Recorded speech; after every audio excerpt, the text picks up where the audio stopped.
अस्सलाम वालेकुम, मेरा नाम है दानिश अदील। आज की वीडियो में हम बात करेंगे डरने वाले का हर खौफ ख़त्म हो जाता है। इस टॉपिक के बारे में फेसबुक पर बहुत अच्छी पोस्ट डाली, मुझे लगा आपसे ज़रूर शेयर करना चाहिए। तो इसमें कहा गया है कि डरने वाला दुनिया में किसी से नहीं डरता, जो डर गया वो बच गया। वो कहते हैं मुझे बचपन ही से कुरान पाक का तर्जुमा और तफसीर पढ़ने का बहुत शौक़ था। ये कुरान से रिलेटेड है, अच्छी पोस्ट है, ज़रूर सुनिए। मैं नमाज के बाद मस्जिद में ऐसे कुरान पाक की तलाश में रहता जिसके आधे सफ़े पर आयात और उनका तर्जुमा लिखा होता और बाकी आधे सफ़े पर तफसीर लिखी होती। मतलब वो तर्जुमे वाला कुरान जो है तो पढ़ते थे। मैं घंटों तक इसमें, वो कहते हैं मैं घंटों तक इसमें खोया रहता, हत्ता कि रोज़ाना मुझे बिना नाश्ते के स्कूल जाना पड़ता था, क्योंकि नमाज फ़जर के बाद से लेकर स्कूल जाने के वक्त तक मस्जिद में बैठा तर्जुमा व तफसीर पढ़ता रहता। वो सब मेरे लिए बहुत दिलचस्प होता। ये फितरी बात थी, क्योंकि ये किताब तारीख़ ही पढ़ने के लिए गई है, इसलिए पढ़ने वाले को अपनी तरफ खींचती है। मैं इसके शहर में गिरफ़्तार हो गया। मुझे उम्मतों के हाल पढ़ने का बहुत शौक़ था। इस दौरान मैंने कुछ चीज़ें नोट की कि अल्लाह ताला एक लफ्ज़ बहुत ज़्यादा कुरान पाक में बयान फरमाता है। वो लफ्ज़ था डर, जिसके बारे में वो बता रहे हैं। इस लफ्ज़ की कुरान पाक में बहुत बार तकरार की गई है। डरने वालों से मोहब्बत का इजहार किया गया है। डरने वालों के लिए जन्नत है, डरने वालों के लिए जहन्नुम की आग से आज़ादी है। डरने वालों के लिए दुनिया में इज़्ज़त का ऐलान भी कुरान पाक में मौजूद है। डरने वालों के लिए रोटी रोज़ी का भी कोई मसला नहीं है।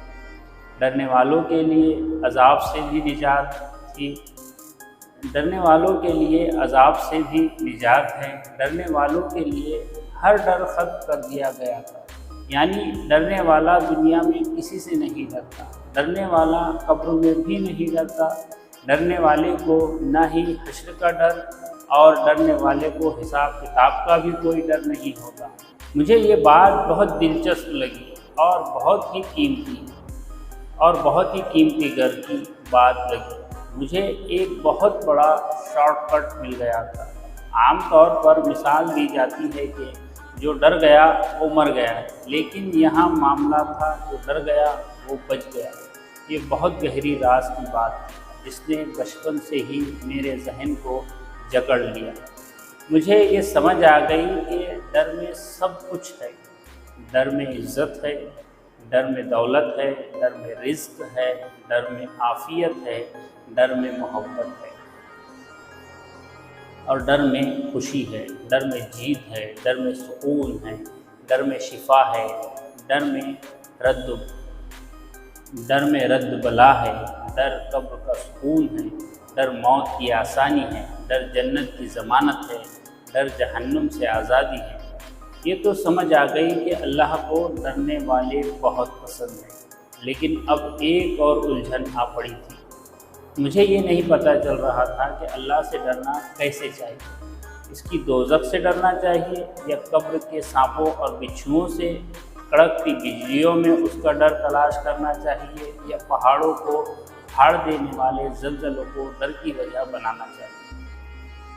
वो कहते हैं मुझे इस बात ने चकरा दिया। मैंने बाबाए चिराग से मदद लेने का फ़ैसला किया। अब बाबाए चिराग उस छोटी सी मस्जिद का इमाम था जिसमें मैं नमाज़ पढ़ता था। कहने का मतलब वो नमाज़ पढ़ते थे। मैंने बचपन से लेकर 13 साल की उम्र तक मुसलसल 5 वक्त की नमाज बाबाए चिराग की इमामत में पढ़ी थी।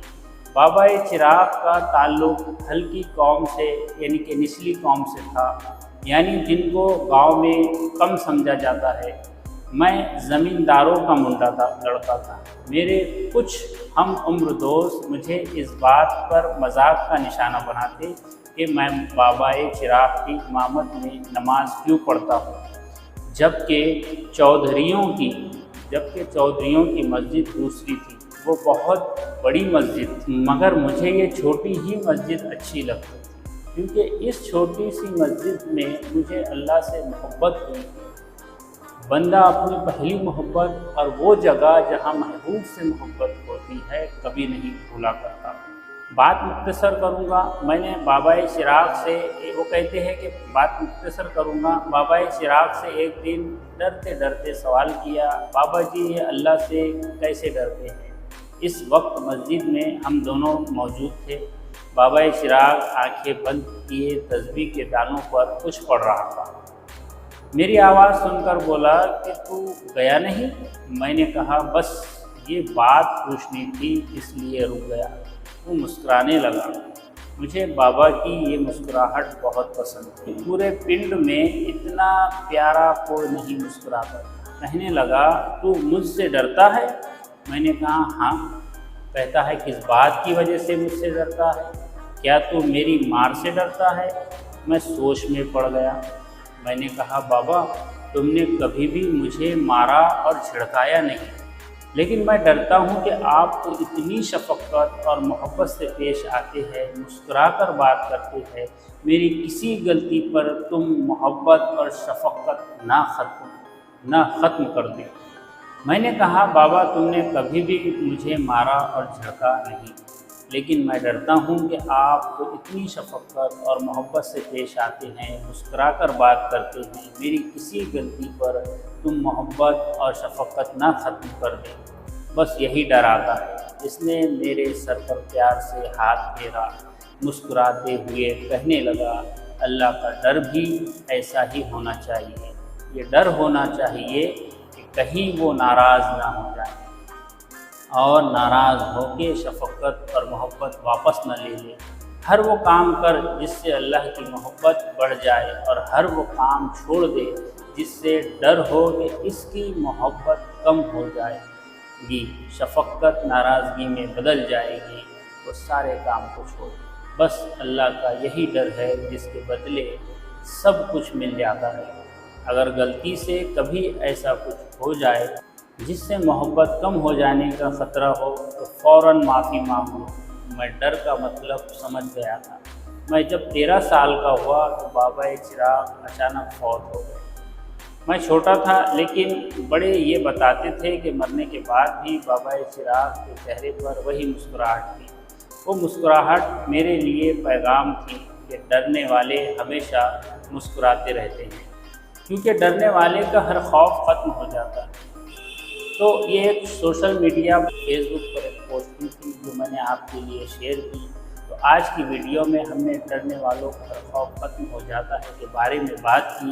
ایسے ہی ویڈیو دیکھنے کے لیے ہمارے چینل دانش دنیا کو سبسکرائب کریں، ہمارے سوشل میڈیا ہینڈل کو فالو کریں، انسٹاگرام، فیس بک پر آپ کو لنک ساری ڈسکرپشن میں مل جائیں گی، اور کمنٹ میں بتائیں کہ آپ کو کس ٹاپک پر ویڈیو چاہیے۔ میری بات سننے کا شکریہ۔ اللہ حافظ۔